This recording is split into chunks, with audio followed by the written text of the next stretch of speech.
Hi, it's Katie, and this is my chronic illness awareness blog. Today I'm talking about POTS, gastroparesis, and avascular necrosis, as these are three things I'm really affected by right now. And the first I'm going to start with is POTS. Today my blood pressure was only in the 70s, and to increase it, I'm hooked up to fluids right now.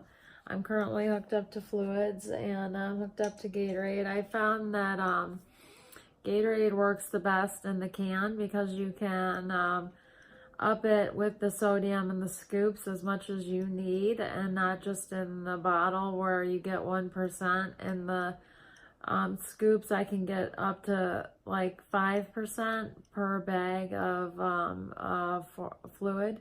So that really helps, plus potassium. So I'm getting a lot more sodium and potassium.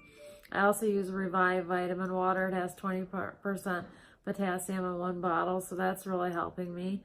I have to run one of these for 12 hours during the day of fluids and one bag of feed at night for 12 hours.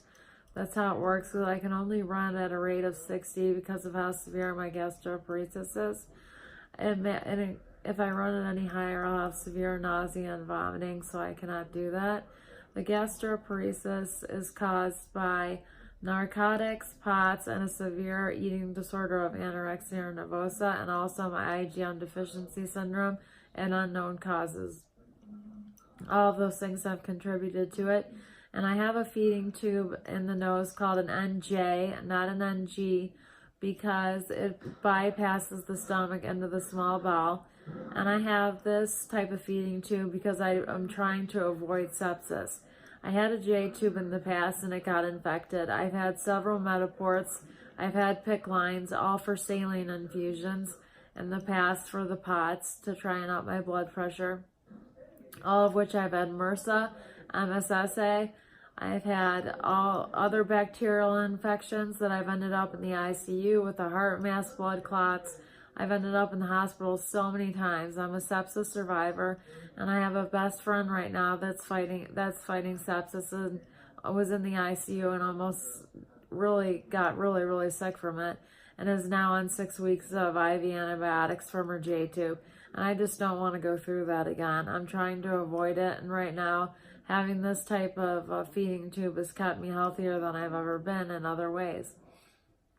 And so I'm doing that. And I've scheduled a surgery for my avascular necrosis in my left shoulder to have that done. And it will be done on July 12th so that I have some of the beginning of the summer, so that maybe I'll be able to date and go and meet other people. As with my psychiatrist, I'm doing a meetup.com. I'm going to try to meet people outside of the house and not just in social media, even though I love my social media friends so dearly. And maybe I'll be able to join a dating site and meet people outside if they're willing to date me with my chronic illnesses. I'm really afraid and have a lot of anxiety surrounding that. Well, that's a little bit about my chronic illnesses and me and what's going on right now. And I'm really scared about the surgery, not only about being put to sleep, but the recovery, because it's 6 weeks in a sling and it is 6 months of physical therapy. So that's going to be really hard to be going back to college for the first time in about 8 years, and also having to physically recover from having a shoulder replacement. And the avascular necrosis, they believe, is being caused by the IgM deficiency syndrome. So that's what the shoulder surgeon has recently just told me, and my grandmother, who is my medical advocate.